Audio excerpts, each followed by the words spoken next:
Hello, hello, j'espère que tu vas bien. On se retrouve aujourd'hui pour ce nouvel épisode où je vais parler des MG, les Manifesting Generators ou les manifesteurs générateurs qu'on appelle les hybrides. Donc peut-être que tu viens d'arriver sur mon podcast et tu ne sais pas de quoi je parle, donc je t'invite à écouter mon podcast sur lire et comprendre, incarner le Human Design ou à télécharger mon e-book gratuit sur le Human Design pour comprendre justement les bases. Alors, je vais rentrer dans le vif du sujet. Première chose, je disais que le MG est hybride.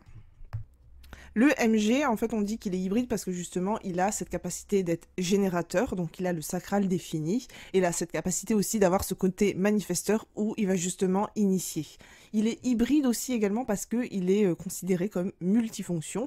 Il peut mener plusieurs projets à la fois, sauf que je tiens à faire une petite parenthèse dessus, un petit disclaimer. C'est pas parce que tu es MG que tu es forcément multipotentiel, et tu peux être très bien aussi projecteur et aussi être multipotentiel ou manifesteur ou réflecteur comme tu le souhaites. Et donc, à la base, en tant que MG, tu es conçu justement pour ça, pour être multipassionné et aussi pour mener plusieurs projets en même temps.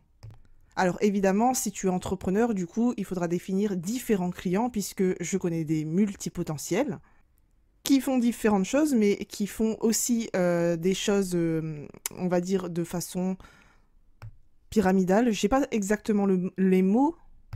Je vais t'expliquer un peu, pyramidal, quand je dis ça, c'est plus dans un côté, je te propose un produit, puis ce produit peut t'amener à acheter ce produit-là en complément d'un autre produit. C'est un petit peu comme si un coiffeur te vendait un shampoing, un soin, un après-shampoing et une crème lissante avant le brushing, par exemple. Et après, il est tout à fait aussi possible pour des personnes qui sont multipotentielles d'avoir des projets qui sont très différents. Pour ma part, je suis une tarologue qui est aussi numérologue et il me semble qu'elle est créatrice de contenu et également graphiste, qui sont les deux premiers des métiers assez similaires. Tarologue et numérologue, ça se rejoint. Graphiste, c'est encore une toute autre chose, c'est plutôt d'un point de vue créatif, mais ça n'a rien à voir du tout avec les tarots. Et c'est très bien qu'on ait des multipotentiels. Ça permet de montrer au monde et aussi de faire taire un peu les gourous du web qui disent faut être focus sur un même projet. Ça démontre à quel point c'est faux, c'est une croyance. Après aussi à toi de te dire si tu t'en sens capable ou pas. Si tu ne t'en sens pas capable, bien sûr, reste un projet à la fois. Donc je reviens sur mon sujet initial où je parlais du coup des MG et si tu es MG, bien sûr, tu as cette énergie qui a besoin d'être rechargée la nuit pour l'utiliser toute la journée, plutôt tout au long de ta journée.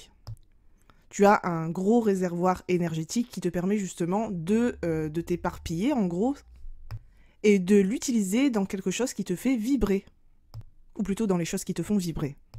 Bien sûr, en tant que MG, tu as cette capacité aussi de faire les choses plus vite et tu es conçu pour mener plusieurs projets en même temps et tu peux faire vraiment différents projets. Bon, je viens de le dire, mais je répète encore une fois.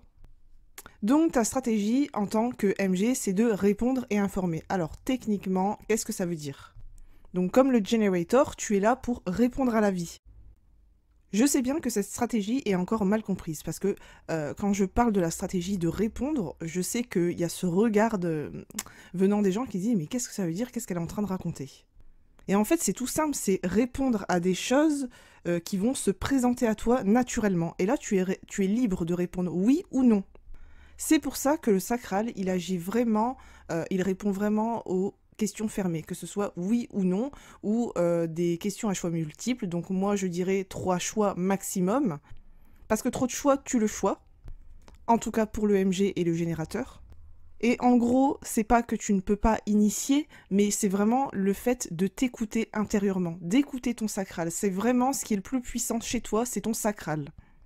Et si tu es MG et que tu es en train de m'écouter, je vais te dire que tu es vraiment très puissant lorsque tu réponds. C'est vraiment quelque chose de magique. Et comme les générateurs, tu as cette capacité d'attirer des incroyables synchronicités. Donc là, pour le coup, je le répéterai jamais assez, mais ton sacral, c'est vraiment la clé de ta puissance. Pour moi, le sacral, je le définis, c'est là où se trouve le ventre, la sexualité. C'est dans tes boyaux. C'est vraiment viscéral, tu vois. Quand tu réponds oui ou non. Et en fait, simplement, le terme répondre, signifie écouter ta réponse venant du sacral avant d'agir. Et pas agir, de dire «Ah oui, j'ai envie de faire ça», et en fait, tu te rends compte que finalement, t'en as pas tant envie que ça, mais tu t'es senti trop engagé, et du coup, tu continues, et tu n'oses pas t'arrêter, parce que tu t'es dit «Bah ça y est, je me suis engagé, je peux pas m'arrêter». C'est un conditionnement justement du MG, où tu vas croire que même si c'est pas correct pour toi, tu vas quand même t'engager parce que tu t'es dit que tu t'engagerais. Alors, je tiens à te dire aussi que tu ne peux pas contrôler la bonne direction de ta vie en utilisant aussi une approche rationnelle. Vraiment, la puissance, tu vas la retrouver, la puissance de ton aura, c'est tout dans le sacral. Déjà parce que c'est ton premier GPS intérieur, mais si tu es émotionnel, ça va être vraiment, tu vas agir sur des grandes décisions. Tu seras émotionnel sur des grandes décisions. Donc je donne souvent cet exemple, le fait d'acheter une maison, c'est une grande décision. Bon, peut-être pas pour tout le monde, mais en général. Donc là, tu auras besoin de laisser passer ta vague émotionnelle. Mais si c'est des petites décisions sur, je sais pas, sur la journée qui t'attend demain, tu as cette capacité de répondre tout de suite, oui ou non. Bon, bien sûr, là, je généralise, tout dépend de ton schéma. Alors, les conseils que je vais te donner par rapport à ton aura, ton type énergétique, c'est de formuler ce que tu désires. Parce que, en gros, des choses viennent se présenter à toi, c'est à toi de répondre oui ou non. Mais des fois, il y a des choses qui peuvent se présenter et que tu vas répondre oui en pensant que c'est bien et que, en fait, c'est pas du tout correct pour toi. Parce que les décisions, elles sont pas rationnelles ni mentales. En prenant des décisions justement rationnelles ou mentales, ça risque de te faire basculer justement dans la frustration, qui est le thème de non-soi. Et du coup, ce sera tout l'inverse, tu vas attirer des mauvaises opportunités. Donc c'est vraiment être clair sur ce que tu désires. Pour ma part, en séance aujourd'hui, je demande mais où est-ce que tu voudrais te retrouver ? Peu importe le chemin, on ne sait pas trop comment le chemin il va se passer, mais en tout cas, faut être clair en gros sur son désir. Si t'es pas clair dessus, il y a des choses qui vont se présenter à toi, et bien sûr là tu es libre de répondre oui ou non, mais des fois tu peux peut-être répondre oui parce que tu crois que c'est bien, parce que tu crois que ça va t'apporter plus, enfin voilà.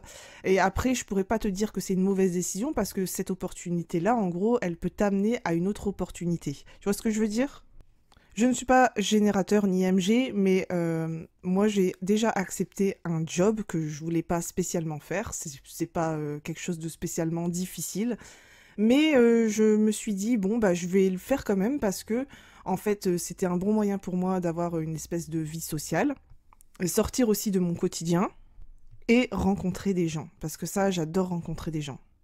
Bon, bien sûr, tout dépend de mon humeur parce qu'il y a des jours où j'ai envie de parler à personne et je crois que ça se voit sur mon visage. Et du coup, j'ai déjà accepté un job comme ça et en fait, j'étais pas spécialement emballée. Par contre, j'ai fait des rencontres incroyables. Des rencontres, des personnes qui sont mes amis aujourd'hui, vraiment, je les porte fort dans mon cœur. Et justement, je me disais, bah, si j'ai accepté, c'est parce que, quelque part, je le savais que j'allais rencontrer des personnes incroyables. En fait, je retire toujours de belles leçons à chacune de mes opportunités.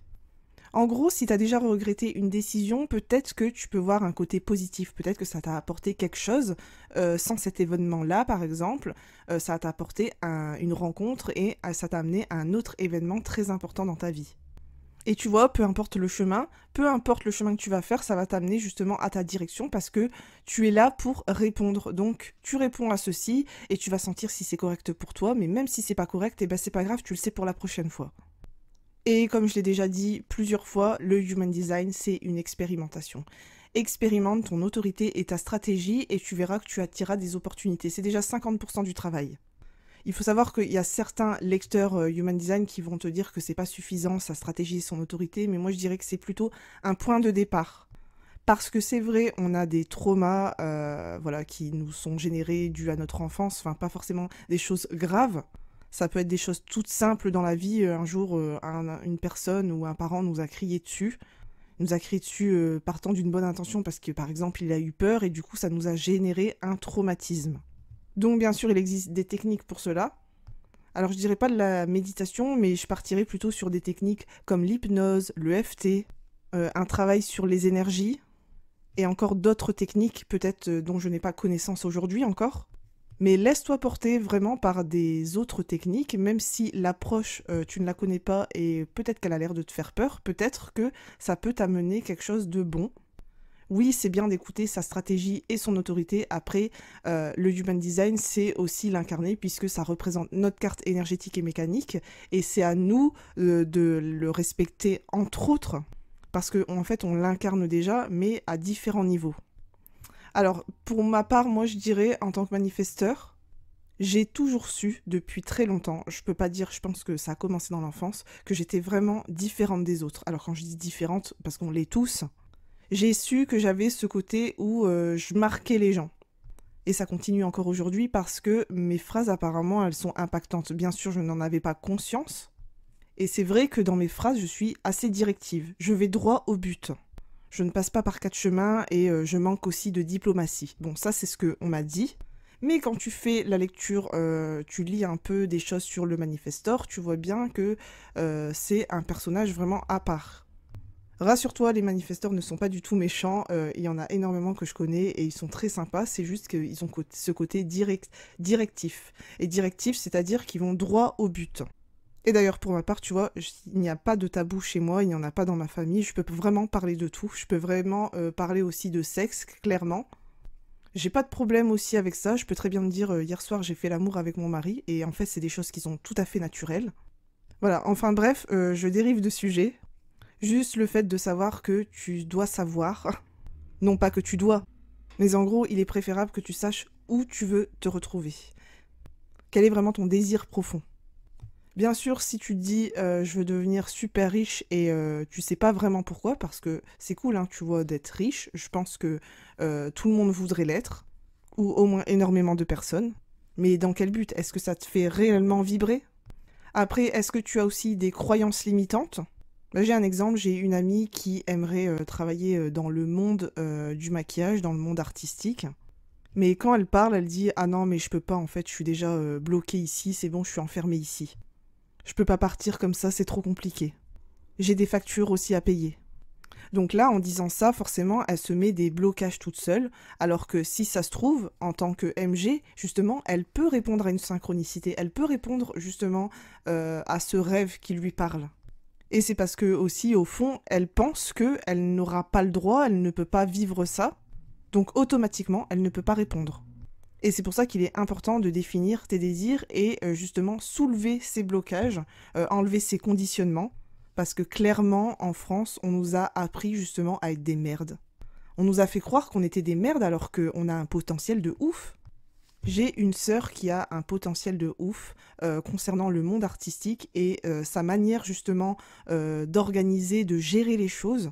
De plus, elle est MG et elle a un profil 5-1. Donc les 5-1, ils adorent universaliser les choses et pour moi, elle a vraiment cette capacité de gérer des projets de ouf. On en a déjà parlé, elle dit que non, elle préfère mieux rester dans sa boîte, ce que je peux comprendre.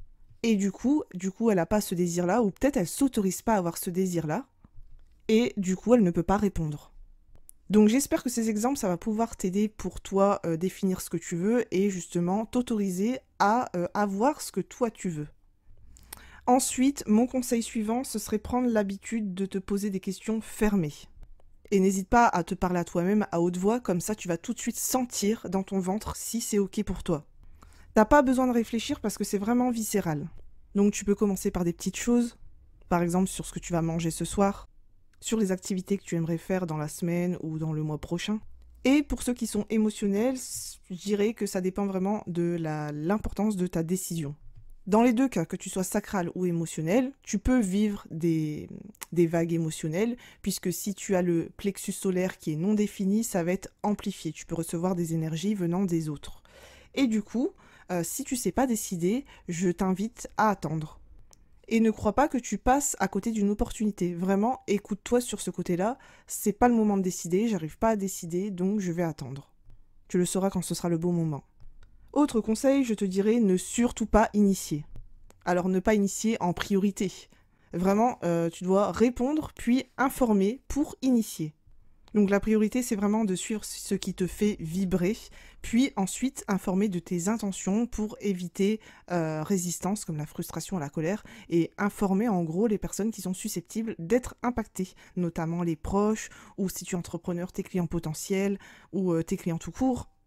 Ensuite, autre conseil, je te dirais de ne pas te forcer à faire des choses dont tu n'as pas envie, tu sens que tu n'as pas envie, notamment travailler avec un collaborateur potentiel et que tu sens que ça va pas le faire et que tu dis ah oui mais il est gentil ou je sais pas quoi, il a les compétences. En ce qui concerne mon expérience personnelle, je me suis déjà forcée à travailler avec des personnes avec lesquelles je n'avais pas trop envie, je les sentais pas. Et bah, finalement, tu vois, mon intuition, elle a toujours eu raison. Donc pour ma part, je suis autorité splénique, donc je me base vraiment que sur mon intuition. Alors, dernière chose, avant de quitter ce podcast, qu'est-ce que je voulais dire? Ah oui, voilà, donc c'est de faire le point régulièrement avec ton sacral. En fait, c'est faire le point sur ce que tu veux t'engager à faire. Parce que, comme je l'ai déjà dit, c'est le fait que tu t'engages et que tu vas t'apercevoir que finalement, c'était pas correct pour toi, mais tu vas quand même continuer. Et justement, les MG, vous avez ce truc-là où vous avez du mal à vous mettre sur le bouton off. Donc, avant de consentir à faire ce que les autres te suggèrent, c'est vraiment, tu dois prendre conscience que tu dois cesser de vivre en pilote automatique. C'est pour ça qu'on dit que les MG, les générateurs, vous êtes considérés comme des esclaves. Donc voilà, sur ce point-là, c'est très important. Dis-moi ce que tu en penses, dis-moi ce que tu ressens. Est-ce que vraiment ça résonne en toi? Est-ce que tu prends tes décisions avec ton ventre? Et n'hésite pas à me faire un retour, n'hésite pas à m'en parler. Merci beaucoup vraiment de m'écouter jusqu'à maintenant, si tu as suivi. C'est vrai que je parle beaucoup. Donc je te dis à bientôt pour le prochain épisode et je te souhaite, comme d'habitude, un bon week-end.